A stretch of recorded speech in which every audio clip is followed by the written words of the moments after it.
안녕하세요. 오늘 당신이 보내주신 자료들, 바로 한강 작가의 소설 채식주자에 대해 한번 깊이 파고들어 볼까 합니다. 아, 네. 채식주의자. 정말 유명한 작품이죠. 그렇죠. 맨부커상 수상으로 세계적으로도 엄청 주목받았고, 또 작가님이 노벨 문학상 받으시면서 다시 조명되기도 했고요. 맞습니다. 평범했던 영회라는 인물이 어느 날 갑자기 채식을 딱 선언하면서 벌어지는 일들, 그리고 그 의미, 또 여러 반응들. 오늘 이걸 좀 집중적으로 보려고요. 네, 이게 단순히 채식한다. 이런 이야기 차원을 넘어서서 우리 사회의 어떤 폭력성 문제라던가 아니면 개인의 자유, 억압, 네네. 더 나아가서는 인간 존재 자체에 대한 질문까지 던지는 그런 깊이가 있는 작품입니다. 특히 그 방식이 독특하잖아요. 영의 본인 시점이 아니라 주변 사람들 시선으로 이야기가 풀어진다는 거. 네, 맞아요. 남편, 형부, 언니 이렇게요. 그래서 오늘 주신 자료들 보면서 이 구조가 국내랑 해외 독자들한테는 어떻게 좀 다르게 읽혔는지 또 어떤 논쟁들이 있었는지 한번 얘기 나눠보죠. 좋습니다. 그럼 먼저 국내 반응부터 볼까요?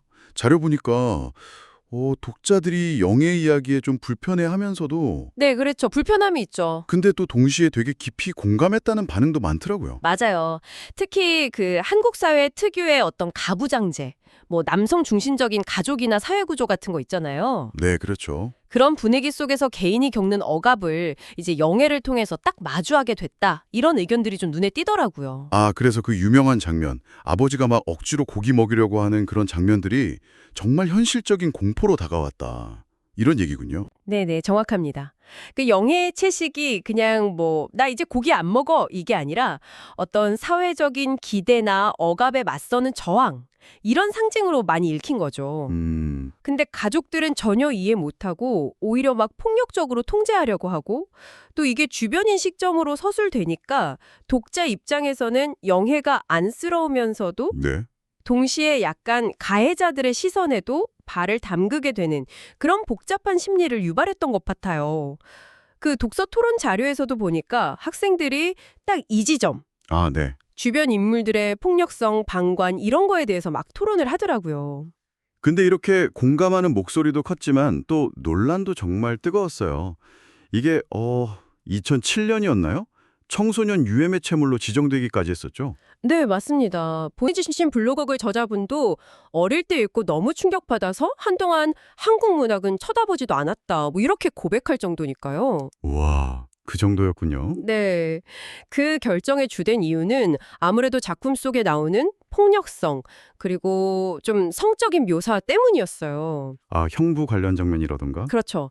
특히 영혜 형부가 영혜한테 어떤 성적인 욕망을 품고 그걸 또 예술이라는 이름으로 신체를 탐닉하는 듯한 그런 장면이나 영혜 스스로도 거의 자해에 가까운 극단적인 행동들을 하잖아요. 네. 이런 것들이 이제 청소년한테는 좀 부정적인 영향을 줄 수 있다. 이런 판단이었던 거죠. 이게 사실 문학적 표현의 자유냐 아니면 청소년 보호냐 하는 되게 오래된 논쟁을 다시 한번 불붙게 한 계기이기도 했고요. 그러네요. 어떤 분석 자료에서는 이런 논란 속에서도 작품 자체가 던지는 어떤 인간 본성에 대한 질문, 그 가치는 여전하다고 강조하기도 하고요. 와, 근데 여기서 진짜 놀라운 지점이 그거 같아요. 국내에서는 이렇게 청소년 유해 판정까지 받을 정도로 논란의 중심이 있었는데, 네.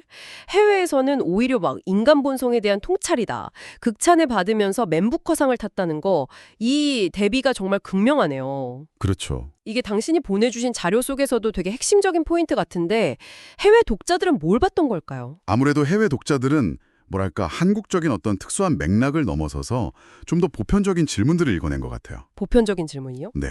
억압된 욕망이라든지 폭력에 대한 저항, 인간성 상실과 회복 같은 좀 더 철학적인 메시지죠. 여기에 주목한 거죠. 아하. 그리고 여기서 그 번역가 데보라 스미스의 역할을 빼놓을 수가 없어요. 네, 번역이 정말 중요했겠죠. 그럼요. 원작의 그 섬세하면서도 또 한편으로는 되게 충격적인 분위기나 감정선 있잖아요.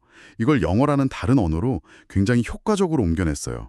그래서 해외 독자들이 작품 세계에 정말 깊이 빠져들 수 있게 만든 거죠. 물론 나중에는 번역의 정확성 문제, 원작의 뉘앙스를 좀 놓쳤다 이런 지적들이 나오기도 했어요. 한 60여 개 정도 오역 지적이 있었다고 하죠. 아, 그런 논란도 있었군요. 네. 그럼에도 불구하고 이 번역 자체가 한국 문학을 세계에 알리는 데 큰 역할을 했다는 점은 분명한 사실입니다. 듣고 보니 그렇네요. 결국 뭐 국내외 반응이나 여러 해석들을 쭉 종합해 보면 이 소설의 핵심은 결국 폭력인 것 같아요. 다양한 얼굴을 한 폭력. 네, 맞아요. 그리고 그 폭력에 대한 아주 필사적인 저항. 그렇죠. 뭐 가정 안에서의 폭력도 있고 또 사회적인 통념이라는 그런 보이지 않는 폭력. 심지어 여성을 그냥 대상으로만 보는 시선 같은 것까지 다 포함해서요. 맞습니다. 여러 분석 자료에서도 바로 그 점들을 지적하고 있고요. 특히 페미니즘적인 관점에서 보면 여성이 겪는 억압이나 대상화, 또 남성 중심 사회가 가진 폭력성, 이런 것들을 고발하는 작품으로도 해석이 되죠. 네. 특히 그 영애가 점점 식물이 되고 싶어하는 모습 있잖아요. 그건 정말 강렬한 이미지인데. 맞아요. 정말 충격적이면서도 인상 깊었어요. 네. 이게 모든 폭력으로부터 그냥 벗어나려는 아주 극단적인 몸부림 같기도 하고, 더 나아가서는 어떤 동물성을 넘어서 인간이라는 존재 자체, 뭐랄까 생명을 가진 모든 것에 대한 폭력을 거부하려는 그런 처절한 시도로도 읽히는 거죠. 네. 채식주의자는 정말 표면적인 줄거리만 봐서는 안 되고 읽는 사람의 관점이나 경험에 따라서 정말 여러 겹의 해석과 깊은 고민을 안겨주는 그런 작품임이 분명해 보입니다. 음, 오늘 저희가 함께 나눈 이야기들이 당신께서 이 복잡하고 또 매혹적인 소설을 이해하시는데 조금이나마 도움이 되었기를 바랍니다. 어쩌면 이 소설은 우리 모두에게 계속 질문을 던지고 있는지도 모르겠어요. 내 안에는 혹시 어떤 폭력성이 숨어 있지는 않은지, 혹은 내가 그냥 무심코 동조하고 있는 사회적인 폭력은 없는지, 그런 것들이요. 네. 그리고 좀 더 근본적으로는 인간이 과연 완벽하게 순수하고 무해한 존재가 될 수 있을까 하는 그런 질문까지도요. 이런 질문들을 좀 안고 작품을 다시 한번 마주하는 것도 꽤 의미 있는 여정이 될 것 같습니다. 네, 오늘 저희의 이야기는 여기까지입니다. 당신 한 분을 위해 준비했던 깊이 있는 분석의 시간이었습니다. 다음에 또 흥미로운 자료 분석으로 찾아뵙겠습니다.